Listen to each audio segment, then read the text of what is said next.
యాదాద్రి భువనగిరి జిల్లా సంస్థాన్ నారాయణపూర్ మండలం సర్వేల్ గ్రామంలో ఎమ్మెల్యే కోమటిరెడ్డి రాజగోపాల్ రెడ్డి పర్యటించారు. నూతనంగా నిర్మించిన పాఠశాల భవన సముదాయాన్ని ఆయన ప్రారంభించారు. అంతకుముందు గ్రామంలో రాజగోపాల్ రెడ్డికి గురుకుల పాఠశాల యాజమాన్యం ఘన స్వాగతం పలికారు.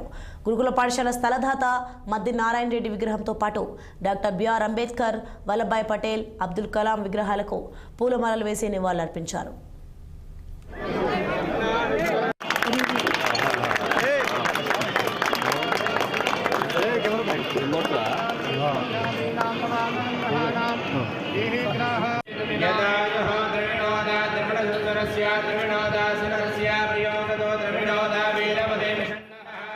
అనంతరం జ్యోతి ప్రజ్వలన చేసి కార్యక్రమాన్ని ప్రారంభించిన రాజగోపాల్ రెడ్డి బడి గుడితో సమానమని వ్యాఖ్యానించారు.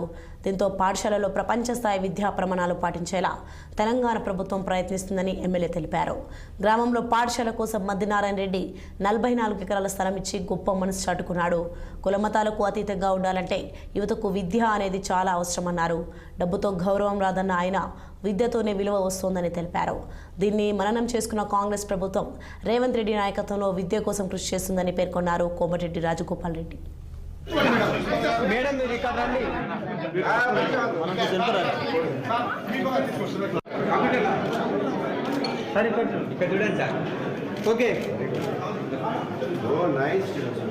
పిల్లలు ఉన్నది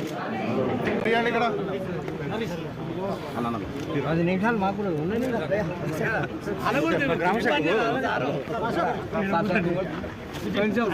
శేఖరణ